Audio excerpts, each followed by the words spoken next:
su teléfono, ábralo ahí, Romanos 15, del 1 al 13. Si no, puede poner en Google, normalmente le sale Bible Gateway. Usted abre ahí y tiene la palabra para seguir este mensaje. En la Escritura, nosotros enseñamos desde la Escritura y estamos hablando del libro de Romanos. El libro de Romanos es una carta que escribe el apóstol Pablo a la iglesia de Roma que está naciendo, que no tiene pastor, no tiene estructura, no tiene nada, pero tiene una tremenda fe, que la fe ha traspasado fronteras, y en esos tiempos era como que nosotros tuviéramos noticias de la Luna o de Marte, cuando reciben las noticias en Israel de que la fe de estos señores de Roma es una fe extraordinaria, que es impresionante, y Pablo, muy conmovido, quiere ir a visitar Roma. Pero antes de eso, él les manda una carta con mucha revelación.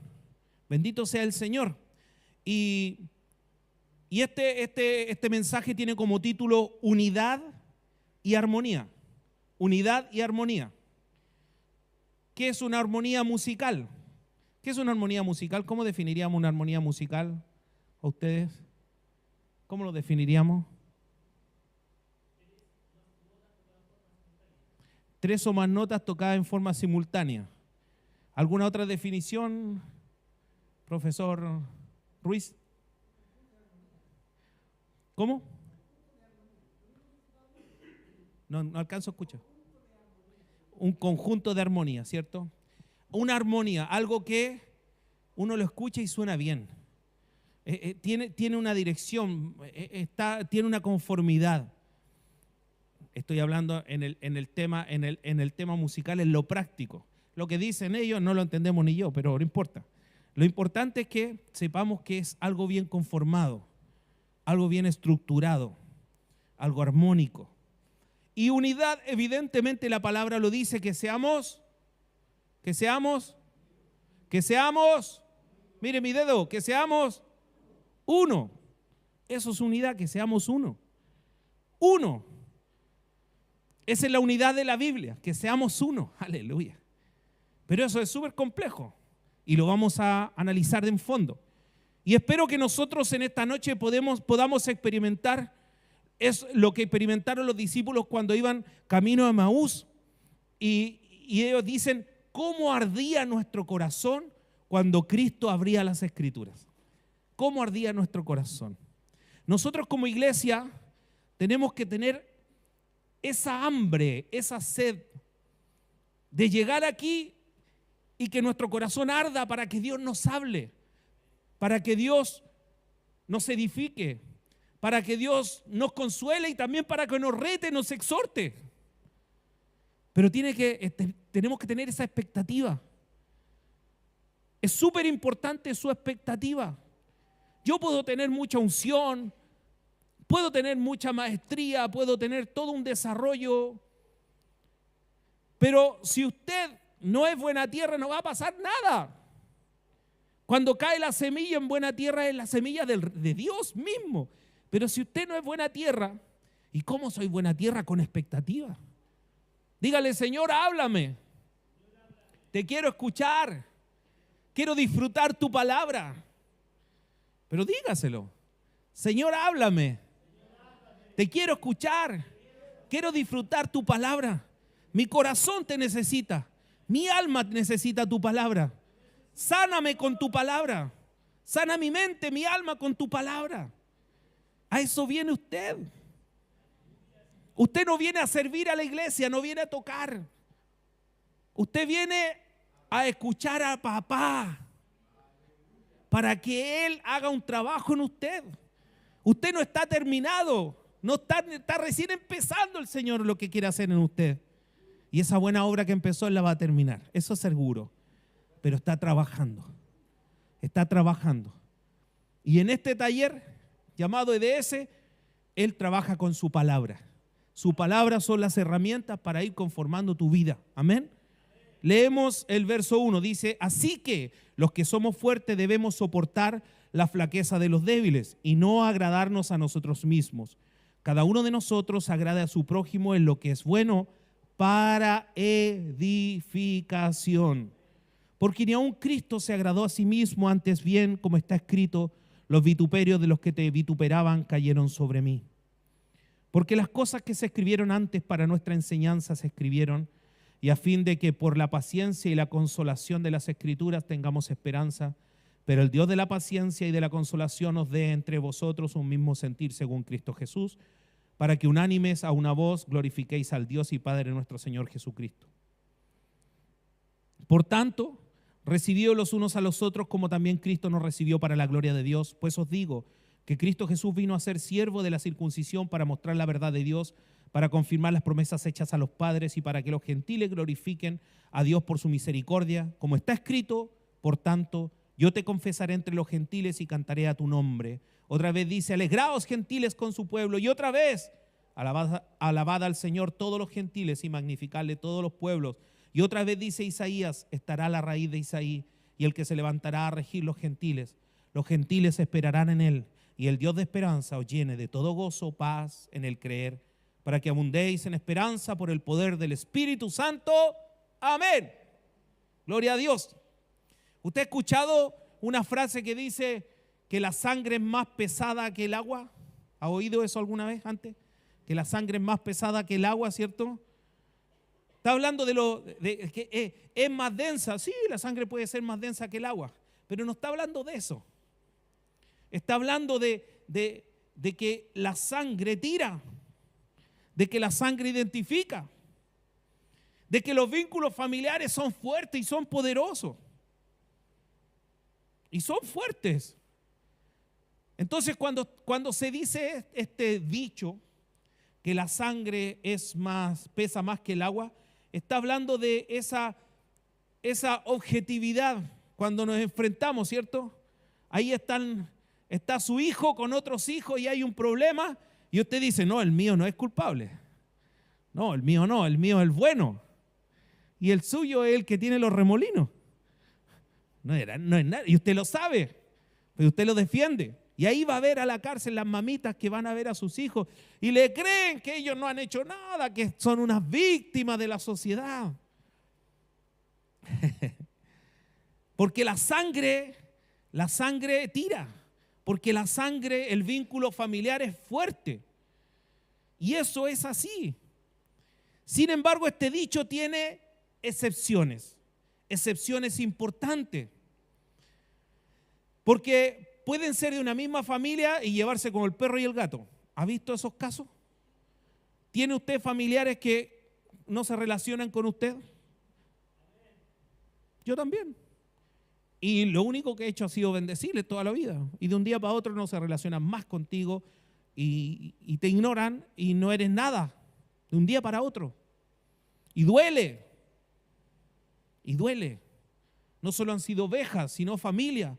Y de un día para otro dejan de ser ovejas, luego dejan de ser familia y chao. Entonces, Proverbio dice en el capítulo 18, verso 24, que hay amigo más unido que un hermano.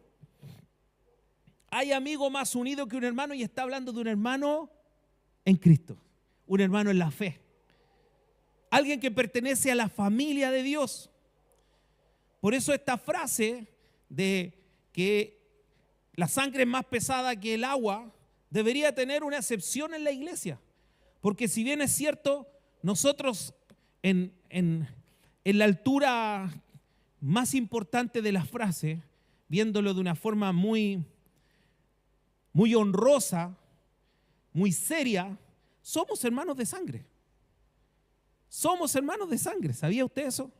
Efesios 2:19 dice que los creyentes somos ahora miembros de la familia de Dios.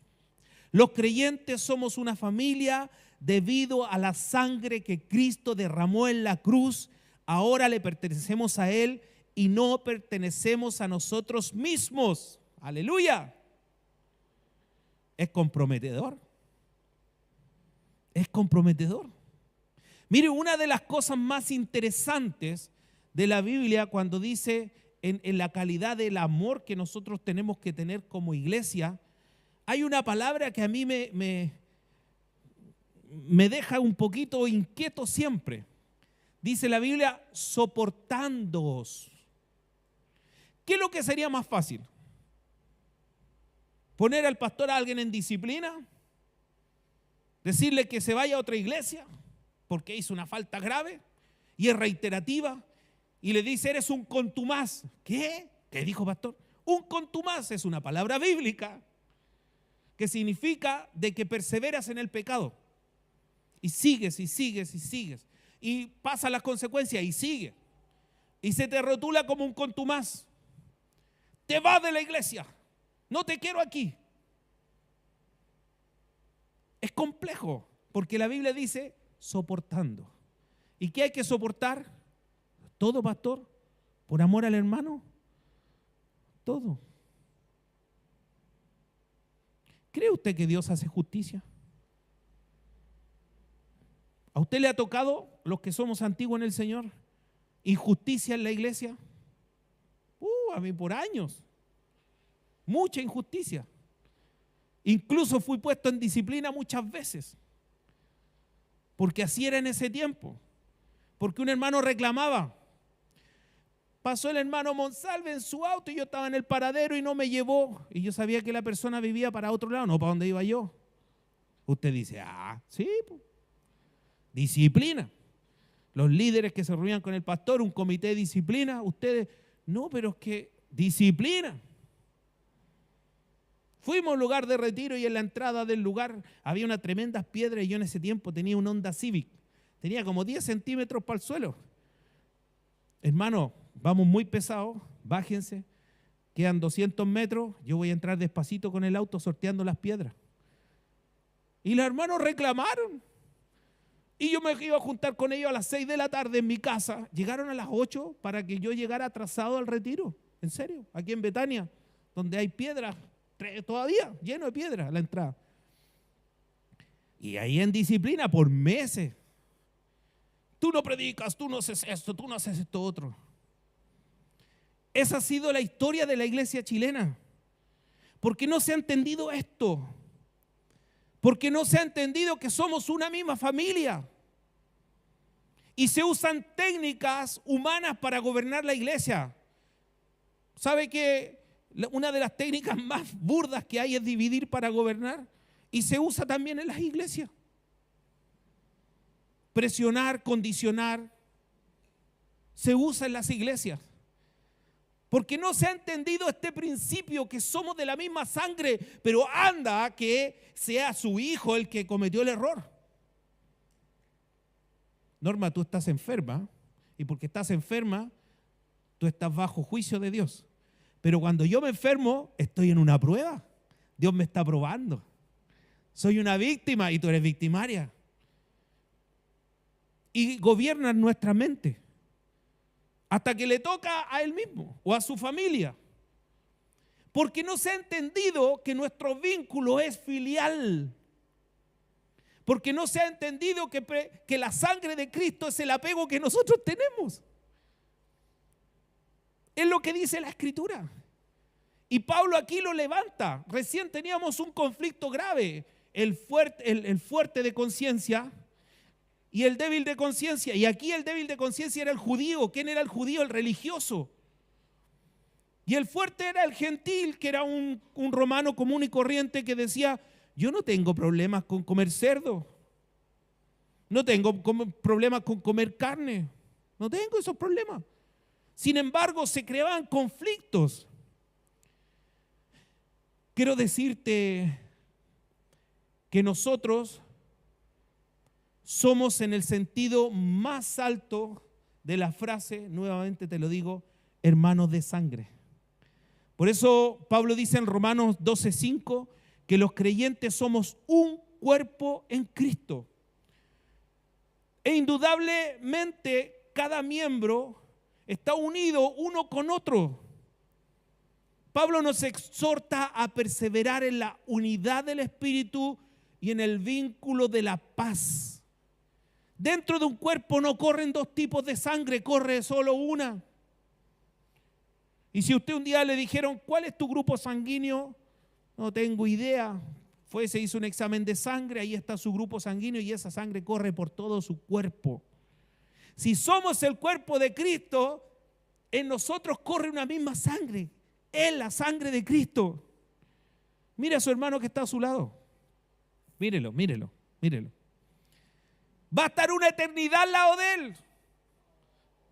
Si es que llega al cielo. Amado, es así. Una eternidad. Mire, nosotros no tenemos que crear, esto es importantísimo, no tenemos que crear esa unidad. Nosotros no tenemos que decir, vamos a la unidad, sino que nosotros tenemos que perseverar en esa unidad que Cristo ya logró en la cruz del Calvario. La unidad existe, la unidad está. Nos falta creer. Pastor, trabajemos por la unidad. Yo lo hice por años, pastor joven, trabajé por la unidad, la marcha para Jesús, los Te Deum, el concilio de acá, el concilio de allá, el consejo de pastores, y ahí llenábamos la iglesia. Después otros peleados y drama y las cosas, y trabajé sobre eso, y un día me di cuenta que yo no podía crear la unidad, y un día leí la Biblia, y la Biblia dice que la unidad Cristo ya la conformó en su propio cuerpo en la cruz del Calvario. ¿Qué tengo que hacer yo entonces? Perseverar, perseverar. Y perseverar en las cosas que no son esenciales es muy importante, porque muchas veces nos dividen las cosas que no son esenciales. Que viene alguien y dice, oye, esta iglesia parece discoteca, música de locos. ¿A qué hora va a venir la palabra? Yo vine por la palabra. El otro día se fue una persona joven y dijo, no, yo vine por la palabra y me voy porque todavía no viene la palabra. Se fue. Y había sido mi amigo de joven. Y se fue. Son cosas no esenciales. A nosotros nos une una misma fe, un mismo Dios, un mismo bautismo. Nos une la cruz, nos une la sangre de Cristo. Somos el cuerpo de Cristo. Dele un aplauso al Señor. Fuerte el aplauso al Rey. Esta unidad que el Señor quiere es una unidad que el Señor ya compró en la cruz, lo compró con su sangre. Pablo ha venido tratando desde el capítulo 14 de la carta a los romanos que algunos miembros de la iglesia de Roma que venían de un trasfondo judío, que estaban regulados por todas las normas del Antiguo Testamento, normas como la comida, festividades religiosas y todo lo que significa la religión por la ley de Moisés y todo ese tipo de cosas. Estábamos viendo todo eso, pero sabe que hoy día en las iglesias, lamentablemente, algunas iglesias cristianas evangélicas parece que tienen el mismo problema que los judíos. Celebran la Pascua, tocan el shofar, tienen una estrella de David. Nosotros cuando partimos teníamos aquí un arca del pacto, bonita, hecha como escala, de madera, muy hermosa, que mandé a hacer a un personaje que después falleció, un hermano, pintada dorada, muy hermosa. Y un día entraron a robar. Y a lo primero que se fueron fue al arca de oro a buscar lo que había adentro y no había nada. Y teníamos eso. Y de donde yo venía antes usaban talit y la menorá, el candelabro y todo eso. Pero eso sigue ocurriendo hoy día. Bueno, ese mismo problema tenían los romanos, judaizando. Si el Señor nos había sacado de eso, ya los había sacado, y a nosotros también nos sacó. Dice la Biblia que Él derribó la pared intermedia y ya no es necesario todo ese tipo de cosas. Muchos miembros de la iglesia de Roma venían de un trasfondo gentil y para aquellos, cuando estaban hablando de costumbres judías, decían, ¿y para qué esto? ¿Para qué esto? Cualquier persona que hoy día escucha esta palabra y está llegando al Señor y aparecen costumbres judías y dice, ¿y para qué esto? Y va a preguntar. Usted tiene que tener una respuesta. Siempre yo le he dicho a usted, si es judío, no es mesiánico. Y si es mesiánico, no es judío. En el trasfondo, en el fondo de la cosa. Porque los judíos no reconocen al Mesías Cristo. Pueden decir, sí, fue un profeta, sí, sí. Pero no reconoce como el Mesías. Ellos están esperando un Mesías. Entonces tenemos que tener mucho cuidado. Y en ese minuto ellos estaban armando ahí alboroto con la iglesia que estaban haciendo en Roma. De hecho, en ese tiempo el mundo para el judío se dividían entre los judíos y los gentiles. Y cuando digo gentiles, para la gente que no tiene la profundidad, no estamos hablando de personas que sean buena onda, amables, no estamos hablando de eso. Los gentiles se decía a todos los que no son judíos. De todos los países que no son judíos eran los gentiles. Nosotros somos los judíos, los bacanes, el resto son gentiles. Entonces, así, y eso se lo traspasaron a la mayoría de los hermanos de Roma.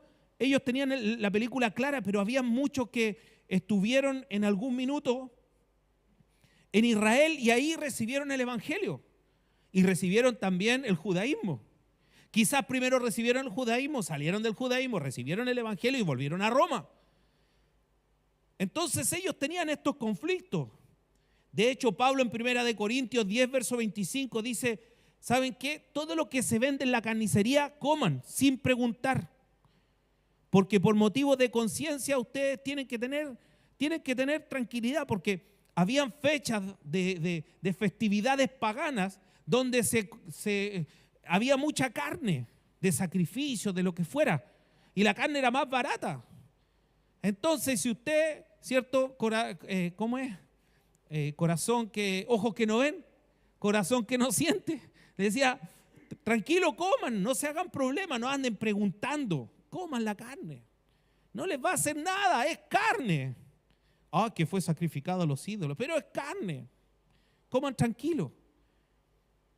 El problema que tenían es, ¿qué costumbres tenemos? ¿Qué hacemos? ¿Cómo pensamos? ¿Qué decimos? Relájate, sé tú. Hoy día eso se extrapola de diferentes formas. Hoy día en la iglesia te hablan con palabras bonitas, sobre todo a los jóvenes, porque hoy día estamos con jóvenes que tienen una materia gris bastante desarrollada. En el tiempo de nosotros llegar a la universidad era para campeones.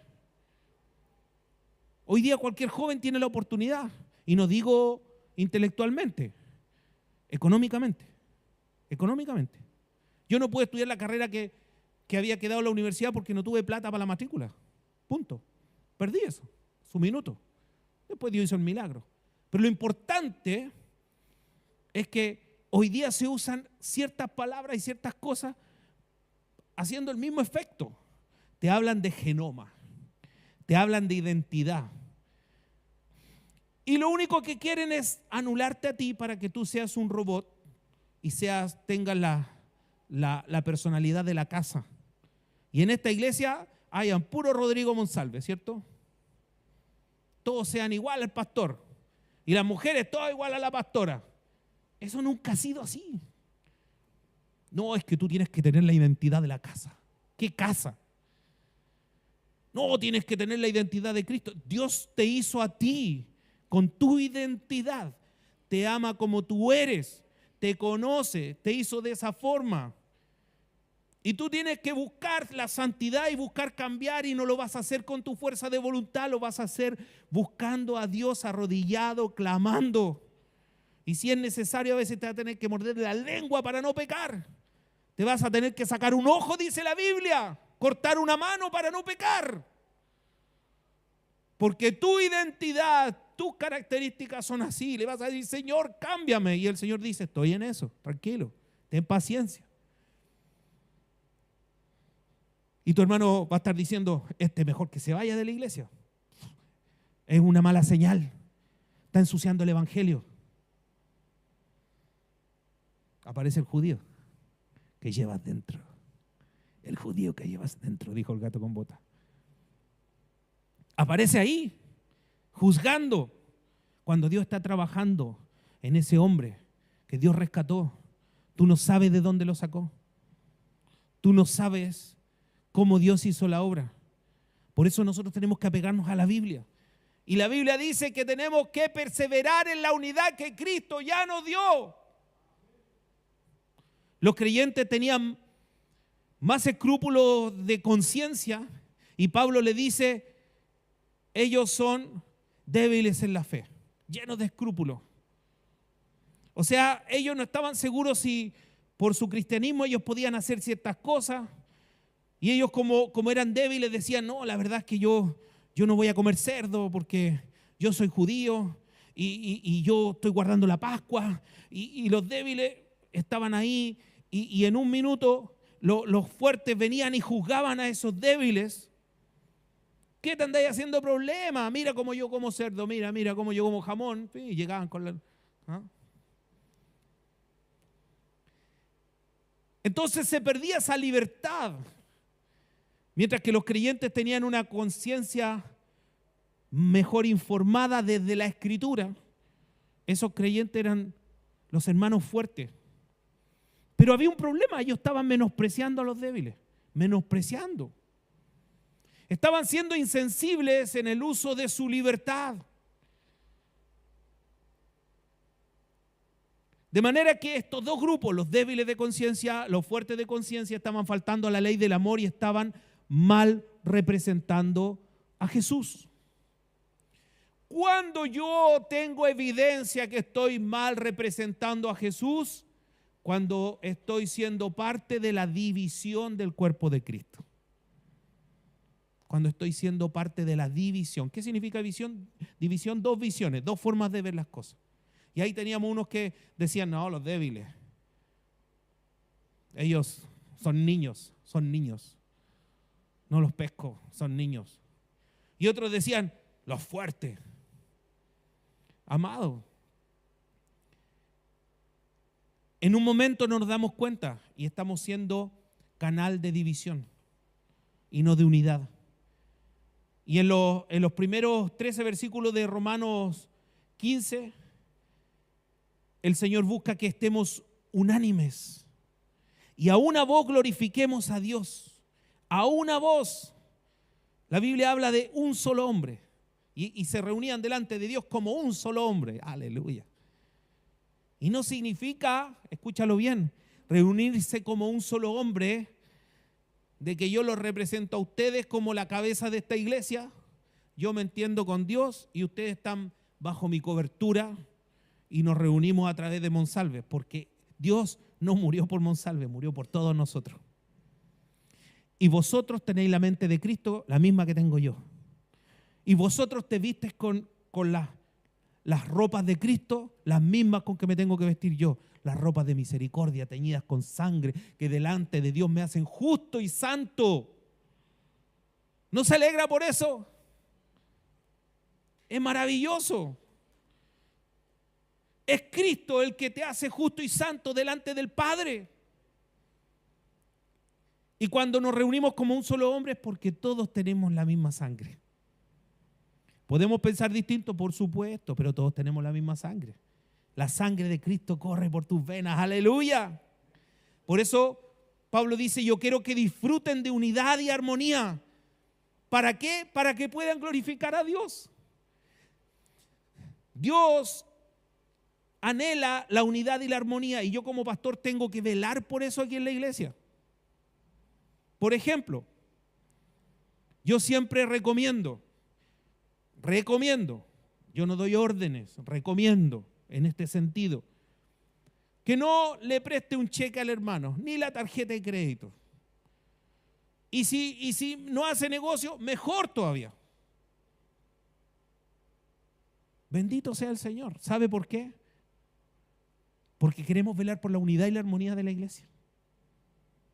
Es más, si usted un día necesita comprar un auto y no me lo compra a mí en la automotora, yo no me voy a sentir mal.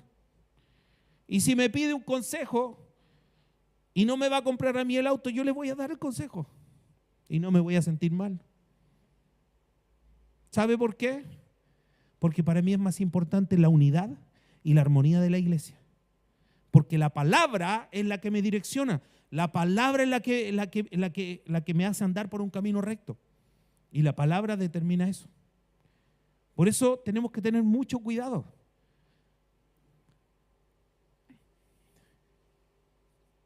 En el versículo 7 dice, por tanto, acepto los unos a los otros como también Cristo nos aceptó para la gloria de Dios. Aceptar soportar, dije delante, diga conmigo, soportar. Ahora diga, aceptar. ¿Usted acepta a su hermano? ¿Sabe qué? Se lo voy a decir directo en su cara mirándose a los ojos. Usted no puede aceptar a su hermano si usted no se acepta a sí mismo. Porque la Biblia dice que ama a tu prójimo como a ti mismo. Entonces usted rápidamente dice amén. Ahora te hago la otra pregunta. ¿Te aceptas a ti mismo? ¿Te aceptas? ¿Te miras al espejo y te quieres o te reprochas? Te mira y dices, oh, que estoy gordo. O te mira y no, estoy bien. No sé, ¿te quieres o no te quieres? ¿Te amas o no te amas? Conforme a cómo tú te ames, vas a poder amar a tu prójimo. Entonces tenemos que ir ordenando estos conceptos para poder tener el objetivo nuestro es velar por la unidad y la armonía de la iglesia. Y esto no es de los líderes, no es de los cuerpos de varones de la iglesia, de las damas de la iglesia, de los músicos. No, esto es de la iglesia, de los niños, de todos. Velar por la unidad. Bendito sea el Señor. Para eso, soportar, aceptar. ¿Para qué? Para que así podamos glorificar a Dios por su misericordia en unidad y armonía. Así la iglesia glorifica a Dios. Y aquí hay exhortaciones bastante interesantes. Mire, la primera el primer punto más importante, y yo creo que hoy día vamos a tocar solamente este primer punto, es que en vez de vivir para agradarte a ti mismo, debes buscar el bienestar de tus hermanos en la fe. Aquí esto es duro, esto es objetivo, esto lo está diciendo Romanos capítulo 15. En vez de vivir para agradarte a ti mismo, debes buscar el bienestar de tus hermanos en la fe. La pregunta, ¿buscas ese bienestar? Wow, no me conteste. Nosotros los que somos fuertes debemos sobrellevar las debilidades, las flaquezas de aquellos débiles y no agradarnos a nosotros mismos. ¿Cómo? Pablo está diciendo. Ah, pastor, usted es fuerte. No, yo no estoy diciendo eso. Pablo está diciendo, nosotros somos fuertes. ¿Y por qué Pablo es fuerte? Pablo se coloca en el grupo de los fuertes de conciencia. Y esto es algo sorprendente porque si tomamos en cuenta el trasfondo religioso de Pablo, él debería estar en el grupo de los judíos, de los débiles. ¿No se acuerda? Pablo no solo pertenecía al judaísmo, él decía fariseo de fariseos. El hombre era cosa seria.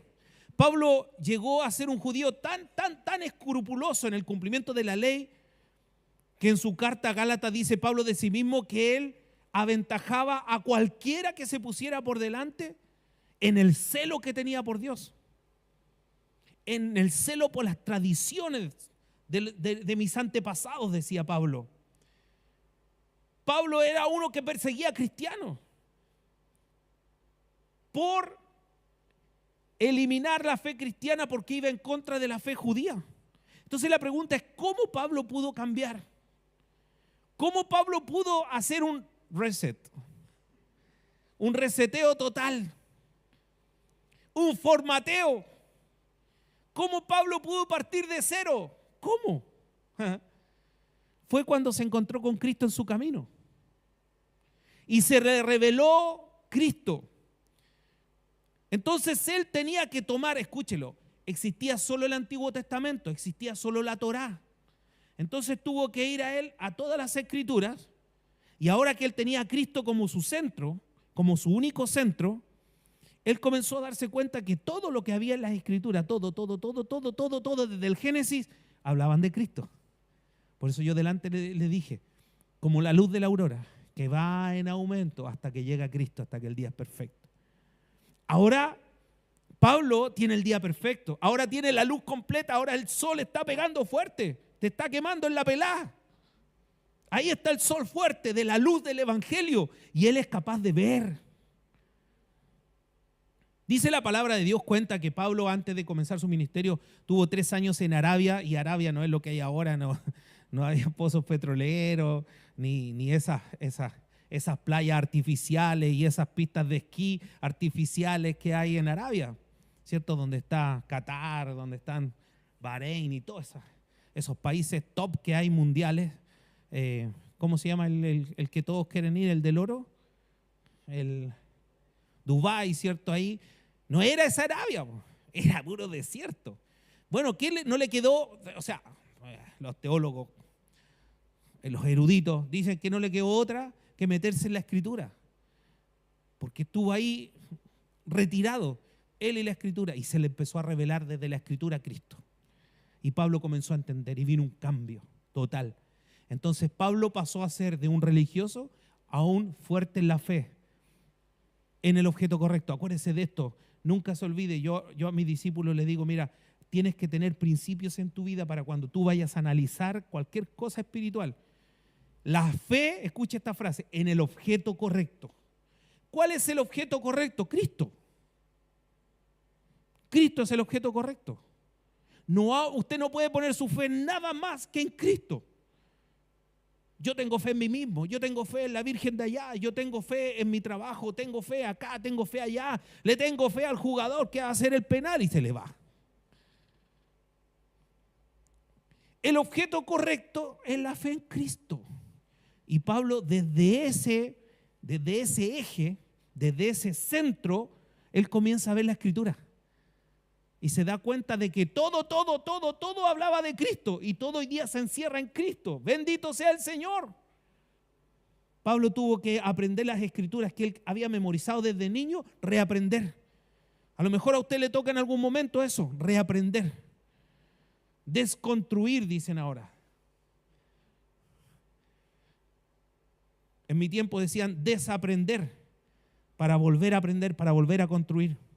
Pablo reflexiona y dice, yo estaba confundido, pero me doy cuenta que en cada parte del Antiguo Testamento se habla de Jesús. Y de esa manera Pablo llegó a comprender todas esas regulaciones y ceremonias y leyes y todas las cosas, porque eran figuras, eran sombras de Cristo. Eran fotocopias. Cuando llegó Cristo, llegó el original, no necesitan las fotocopias.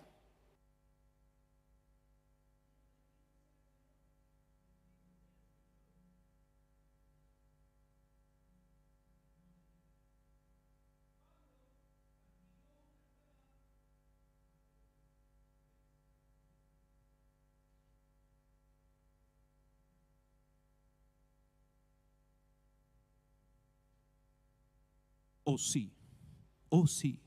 Pablo adquirió una nueva perspectiva de la vida, de manera que Pablo, no el Pablo que está ahí, ¿cierto?, sino el apóstol Pablo, pudo haberle dicho a los hermanos fuertes de Roma, nosotros somos los fuertes, nosotros tenemos mejor entendimiento del Evangelio, así que nosotros dominamos aquí.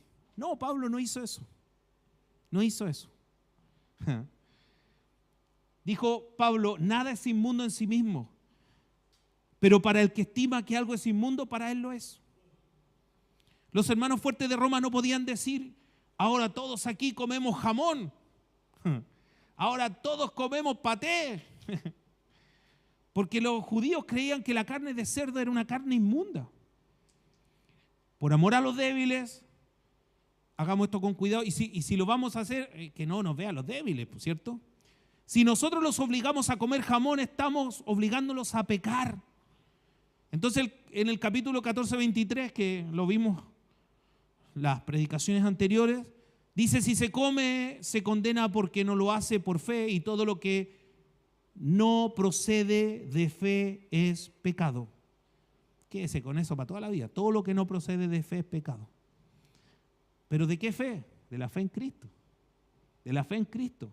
Acuérdense que todo fue encerrado en Cristo. Todo está centrado en Cristo.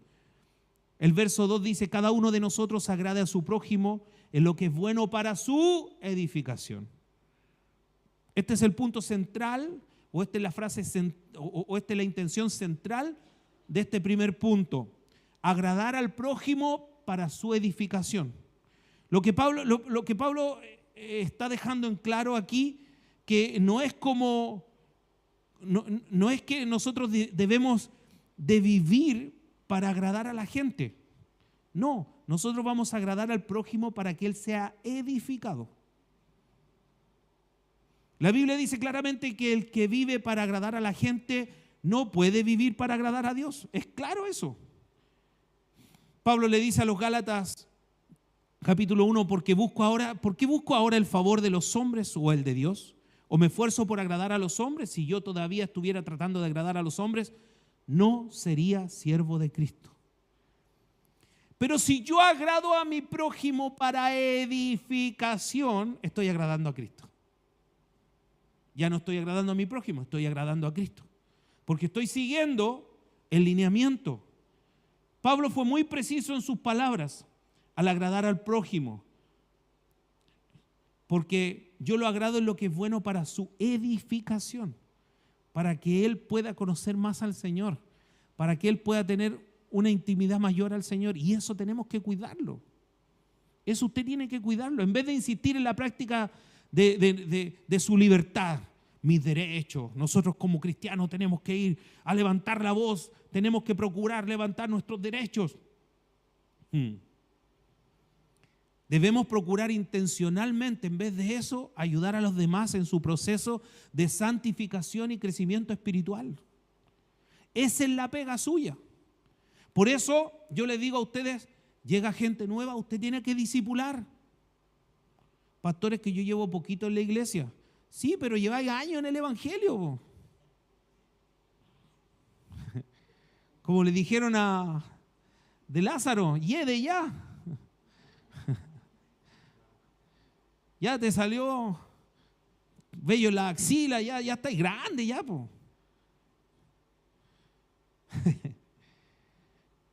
La pregunta, ¿usted está aquí? ¿Está en esto? ¿Está en esto? ¿Está en pos de edificar a su prójimo? No, pastor, yo estoy en tal área. Víctor dice amén porque él es profesor de niños y está edificando y está contribuyendo a la edificación de nuestros niños en la iglesia. Fantástico. Se está cumpliendo el propósito. Y ya Pablo no puede ser más contundente en el versículo 3 del capítulo 15. ¿Cierto? Dedícate, en el verso 2, dedícate a agradar a tu prójimo para edificación.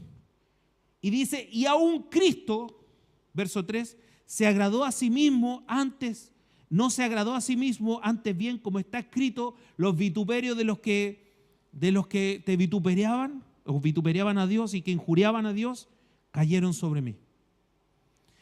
Él se expuso por amor. Pablo está aquí citando el Salmo 69, verso 9, maravilloso. Un salmo que se cita mucho en el Nuevo Testamento y que se aplica proféticamente al Señor Jesucristo. Ese salmo que dice, el celo de tu casa me consume. ¿Has escuchado hablar de el celo por el Evangelio? Es algo que los religiosos lo levantan tremendamente, pero aquí se está hablando en forma adecuada. ¿Qué celo debemos tener nosotros? Debemos tener el celo de que el altar tiene que estar perfecto, aquí tiene que haber un pañito, tiene que estar todo ordenado. No, Señor, el celo que tenemos que tener nosotros es estar edificando al prójimo, siendo contribución para que el otro crezca. ¿Sabe por qué? Porque esto es una cadena. Por eso habla de armonía. Decían 3 notas, hay una seguidilla, una cadena, una armonía. Porque si yo estoy preocupado de que me edifique, de edificar a otros, hay otro que está preocupado de edificarme a mí. Pastor, ¿usted no tiene cobertura? No tengo cobertura. Pero ¿sabe qué? Estoy estudiando con gente muy importante y me edifican y estudio y estoy creciendo. Porque eso dice la Biblia. No dice que yo tenga cobertura. Dice que yo tengo que estarlo edificando a ustedes, pero yo también estoy siendo edificado. Y es una cadena. Y esa es la armonía que está hablando el apóstol. ¿Me entiende? ¿Dónde se corta esa cadena? Ojalá que no en usted. Ojalá que no en usted. Esta palabra, yo le dije, no es simple. Y no vamos a alcanzar ni la mitad. Vamos llegando ya a la mitad y ahí vamos a tener que parar.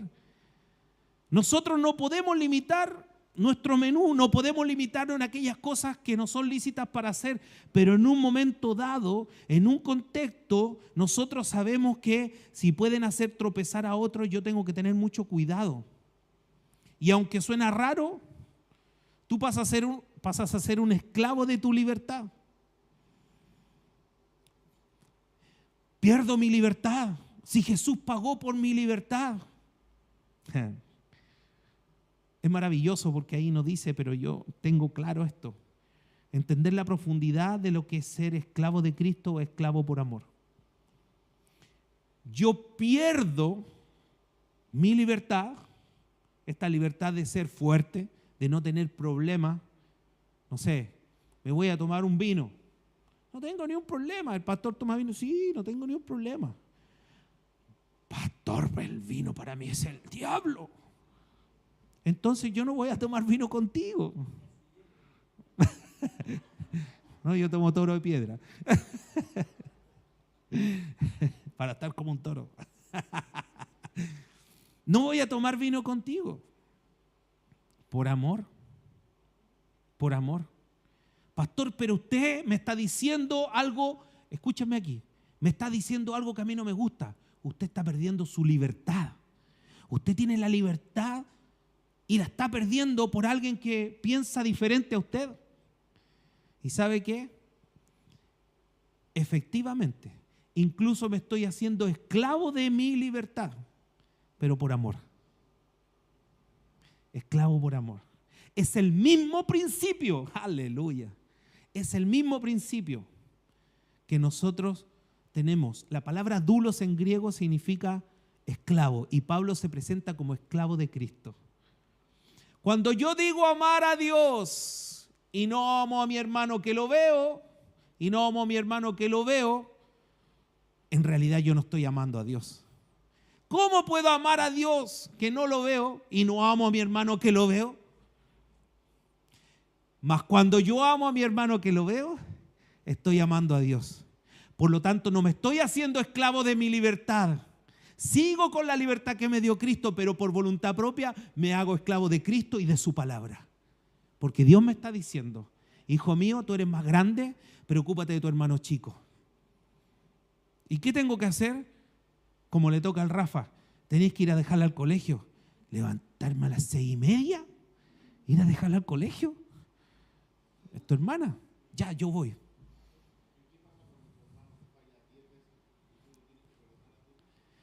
Incluso dice la Biblia 70 veces 7, 490 veces. Pero es un término que habla de una perfección de perdonar. 10 veces, 100 veces, 400 veces, 1000 veces, siempre. Porque nosotros respondemos al perdón de Dios. Dios nos perdonó todo, hermano, todo. No lo que has hecho, lo que vas a hacer para adelante también. Lo que hoy día hiciste malo, Dios también te lo perdonó. Y lo que vas a hacer para adelante malo, Dios también ya te lo perdonó. Si eso lo perdonó en la cruz hace 2000 años. Por eso tienes libertad hoy día. Y hoy día no es que tú renuncies a tu libertad, sino que tú dices, por amor, yo entrego esta libertad que tengo, ¿cierto? Estábamos hablando del ejemplo del vino, podría ser cualquier otra cosa, pero por amor a mi hermano.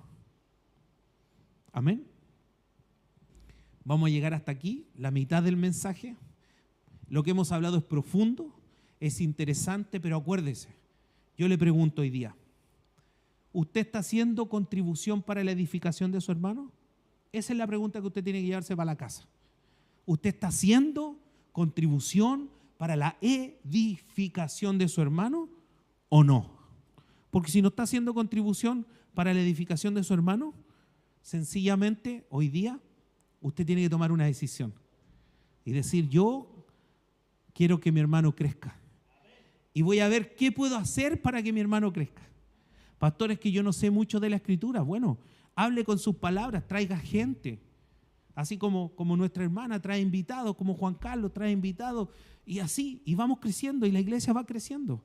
Y cuando usted ya sepa, usted va a enseñar a otros. Así funciona. Así funciona el reino.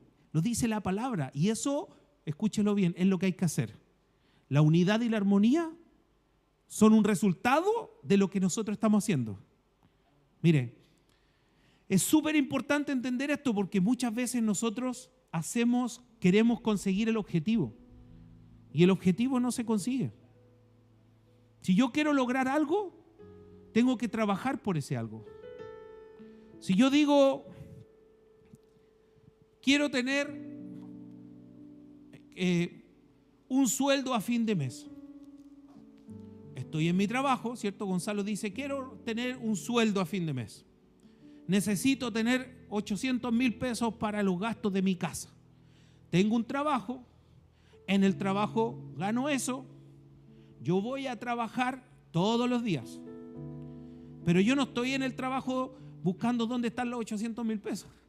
Estarán por aquí, estarán por allá. No, me dicen, yo tengo que manejar tal maquinaria y lo tengo que hacer así, y tengo un horario, y tengo colación, y tengo que salir, y yo me preocupo de eso. Y las 800 lucas llegan solas. ¿Me va entendiendo? Nosotros, la iglesia, andamos detrás de la unidad, detrás de la armonía del evangelio, y Dios te está diciendo, no vayas detrás de la unidad ni la armonía del evangelio. Preocúpate de edificar a tu hermano. Y eso va a generar solo la unidad, o se va a despertar la unidad que ya existe, que ya está, que Cristo la compró en la cruz. Es algo que esté concreto. Preocúpate de no juzgar al débil en la fe, de no decir los religiosos, yo soy rupturista, saco una foto con un pisco sour y yo soy rupturista, y que todos vean que yo no tengo problema con el sour, con el vino, no tengo problema con eso, y me caga. Está siendo una persona que está generando tropiezo a otros. Y si eres religioso, no diga, oye, ese que tiene la libertad, ese hermano que fuma, lo he visto fumar. No, está en pecado. Tranquilo. Tú no sabes lo que ese hermano hacía hace un año atrás. A lo mejor andaba en las calles. Y ahora que fume es un detalle. Tú no sabes lo que Dios está haciendo. Pero nosotros somos los número uno para juzgar. Así que busquemos la armonía y la unidad, no de la forma que nos han enseñado. Hagámoslo edificando a nuestros hermanos. Así que para cerrar, acérquese un hermano o una hermana, ore por él, bendígale. En respuesta a esta palabra, póngase de pie. Ideal con alguien que no haya venido usted, ¿cierto? Y bendígale, ore por él.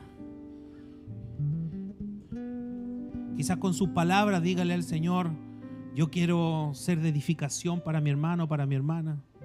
Si se juntan 3 no importa, si se juntan 2 también, da lo mismo. Lo importante es que no sea tropiezo para usted si hay 2 o 3. Los que son un poquito TOC, tenemos TOC medio cuadrados. Pero este es un momento, amén. No.